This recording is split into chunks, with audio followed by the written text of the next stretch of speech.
Case का फैसला आज सुनाया जाएगा। फैसला पहले ही 3 बार मौखर किया जा चुका। एहतसाब अदालत के जज राना नासिर जावेद महफूज फैसला सुनाएंगे। बानी पीटीआई को जेल से दिन 11 बजे अदालत में पेश किया जाएगा। बुशा बीबी को भी जेल अदालत में पेश होने का हुक्म दिया गया है। उधर अलीमा खान की इस्लामाबाद हाई कोर्ट के बाहर गुफ्तगू। कहा है 190 मिलियन पाउंड केस बानी का नहीं, अदलिया का इम्तिहान है। केस में बरियत होना होती तो पहले दिन ही हो जाती। उन्हें समझ नहीं आ रही फैसले में लिखें क्या।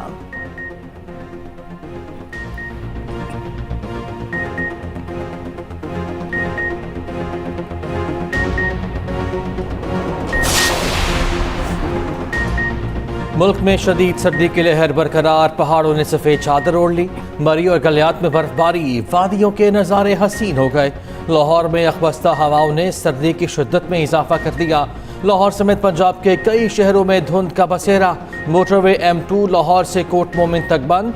M3, M4, M5 भी धुंध के बाइस बंद। लाहौर सियालकोट मोटरवे M11 पर भी सफ़र ममनू करार। बालाई इलाकों में खून जमा देने वाली ठंड से निज़ाम ज़िंदगी मफलूज। बेहतर मुस्तकबिल का ख्वाब लेकर यूरोप जाने वाले 44 पाकिस्तानी समंदर में डूब गए। लीबिया और यूनान के बाद तारकीन की एक और कश्ती को हादसा। 44 पाकिस्तानी जाँ बहक। कश्ती हादसे में 6 गैर मुल्की भी हलाक हुए। मुतासर अफराद के लवाहिकीन और अहले इलाका गम से निढाल। गैर मुल्की खबर एजेंसी के मुताबिक कश्ती गैर कानूनी तरीके से मगरबी अफ्रीका से मराकश जा रही थी। मराकश की समुद्री हदूद में कश्ती उल्टी। 36 अफराद को बचा लिया गया। कश्ती में 66 पाकिस्तानियों समेत 86 अफराद सवार थे। जाँ बहक होने वालों में 12 गुजरात के रिहायशी शामिल। जराये के मुताबिक मराकश में इंसानी स्मगलर्स कश्ती रोककर पैसों का तकाजा करते रहे।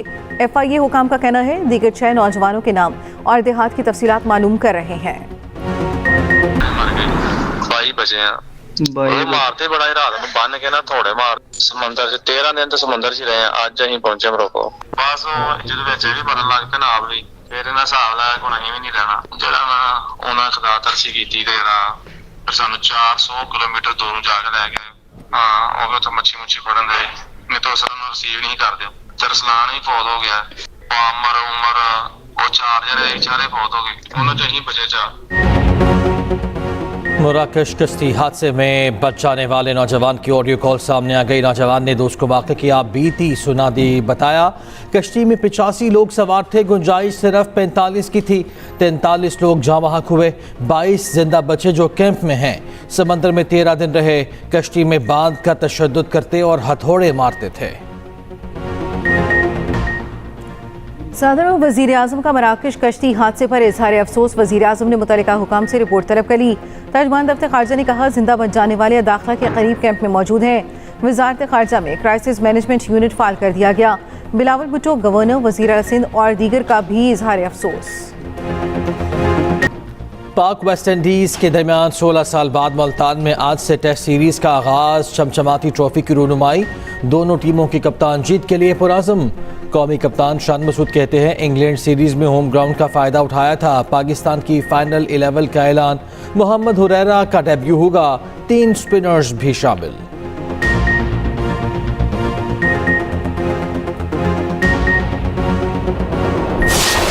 जर्नलिस्टों से बात करके खान साहब ने कहा कि यस मुलाकात हुई है। खान साहब ने कहा कि ये बहुत खुशाइंद है। बातचीत मुल्क के इस्तेहकाम के लिए ज़रूरी है। खान साहब ने उनको ये भी कहा कि हमारे दरवाजे हमेशा बातचीत के लिए खुले थे, दूसरे लोगों के दरवाजे बंद थे। अगर बातचीत आगे बढ़ी तो इससे मुल्क में इस्तेहकाम आएगा। तो राब्ते हम ना गए, राब्ते सारी बातें हैं। मेरे तो ऑफिशियल भी होते हैं और ऑफिशियल में भी मैं सारी बातें पार्टी का मौक़िफ़, अपने जो पार्टी के लीडर है इमरान खान साहब का मौक़िफ़, जो हालात चल रहे हैं उनका जिक्र करता रहता हूँ। बात उस पर होती है, डिबेट होती है, कभी कभी हीटेड डिबेट भी होती है। तो सारी बात जब बातचीत होती है तो हम सियासी लोग हैं, अपने जो हमारे रिजर्वेशन हैं हम वो पेश करते हैं। पीटीआई के बड़ों की आर्मी चीफ से मुलाकात। बानी पीटीआई और वज़ीर आला KP अली अमीन गंडापुर ने तस्दीक भी कर दी। अजाला जेल के बाहर मीडिया से गुफ्तगू में बैरिस्टर गोहर ने कहा जो भी मुलाकात करता हूँ बानी की हिदायत पर करता हूँ। बैरिस्टर गोहर ने पीटीआई मुज़ाकराती कमेटी को बानी का पैगाम भी पहुँचाया। वज़ीर आला KP अली अमीन गंडापुर ने कहा एतमाद कायम हुआ तो ही सब हो रहा है। ज़राए के मुताबिक मुलाकात KP में सिक्योरिटी मामलात के तनाजुर में हुई। बैरिस्टर गोहर ने सियासी मामलात पर बात की कोशिश की। बैरिस्टर गोहर को बताया गया सियासी मामलात पर सियासतदानों से बातचीत की जाए। बातचीत को सियाक़ व सबाक़ से हटकर पेश किया गया।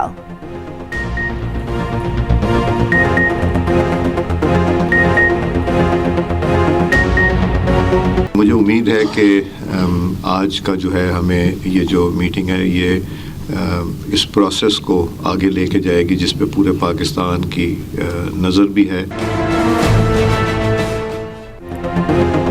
तहरीक इंसाफ ने हुकूमत को तहरीरी मुतालबात पेश कर दिए। 9 मई और 26 नवंबर पर अलग अलग कमीशन, सियासी कैदियों की रिहाई।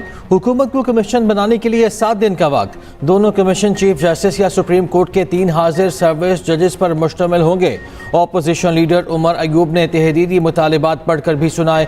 चार्टर ऑफ डिमांड में कमीशन के TORs भी तजवीज़। कहा गया कमीशन बानी PTI की 9 मई से मुताल्लिक गिरफ्तारी की इंक्वायरी करे।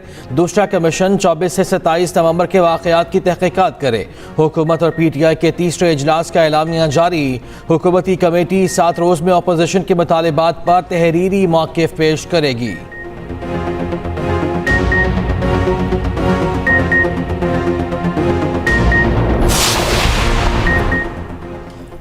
PTI के मुतालबात पर तो पहले ही तहकीकात हो चुकी। हुकूमत का PTI के तहरीरी मुतालबात पर दो टोक मौक़िफ़। राना सनाउल्लाह ने PTI के चार्टर ऑफ डिमांड को झूठ करार दे दिया। कहा चार्टर ऑफ डिमांड का कोई जवाब बनता ही नहीं। बानी PTI की गिरफ्तारी के बाद PTI के एहतजाज के मुकदमे भी अदालत में हैं। इनके मुतालबात पर दोबारा इंक्वायरी नहीं खोली जा सकती। सेनेटर इरफान सिद्दीकी ने कहा PTI के मुतालबात कम और चार्जशीट ज़्यादा है। अपोजिशन के मुतालबे पर उनकी बानी से मुलाकात जल्द हो जाएगी।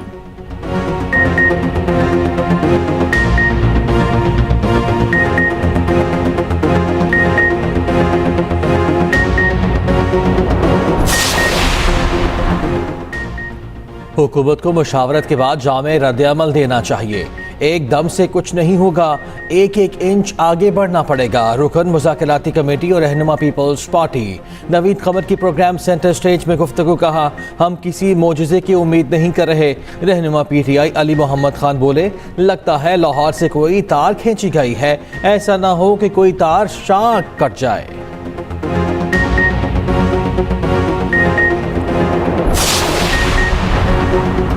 हुकूमत को 7 दिन में मुतालबात का लाजमी जवाब देना है। अपोजिशन लीडर उमर अयूब की मुज़ाकरात के बाद गुफ्तगू। शिबली फराज ने कहा किसी भी फरीक ने हठधर्मी दिखाई तो सियासी अदम इस्तेहकाम बढ़ेगा। वज़ीर आला KP अली मीन गंडापुर का कहना है कोई शक होता तो मुज़ाकरात आगे न बढ़ते। महमूद अजगज़ई ने कहा आइन से खिलवाड़ करने वालों के खिलाफ आवाज़ बुलंद करेंगे। उधर हुकूमत ने PTI के मुतालबात पर मुशावरत के लिए ज़ेली कमेटी बना दी।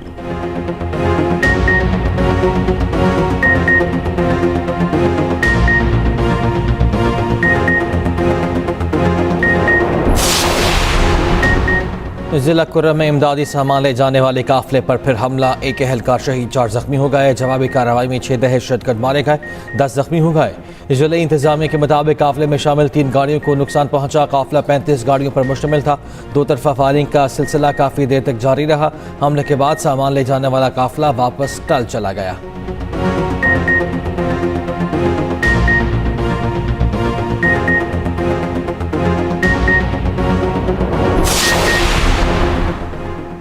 हमने बहुत जुल्म सितम सहे लेकिन बच्चों को अफरा तफरी की तरगीब नहीं दी। जिन्होंने सियासत की खातिर बच्चों को जेलों का रास्ता दिखाया था वो आज उन्हें पूछने नहीं आते। वज़ीर आला पंजाब मरियम नवाज का फैसलाबाद में तलबा से खिताब। कहा आज कोई उन माँ बाप से पूछे जिनके बच्चे जेल में हैं। मरियम नवाज ने लैपटॉप स्कीम का इफ्तिताह किया। तलबा में चेक भी तकसीम किए।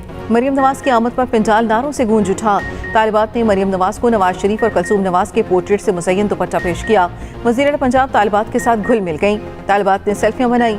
लाहौर में आसान कारोबार फाइनेंस और आसान कारोबार कार्ड की इफ्तिताही तकरीब से खिताब में मरियम नवाज ने कहा 3 करोड़ रुपए तक कर्ज बिला सूद मिलेगा।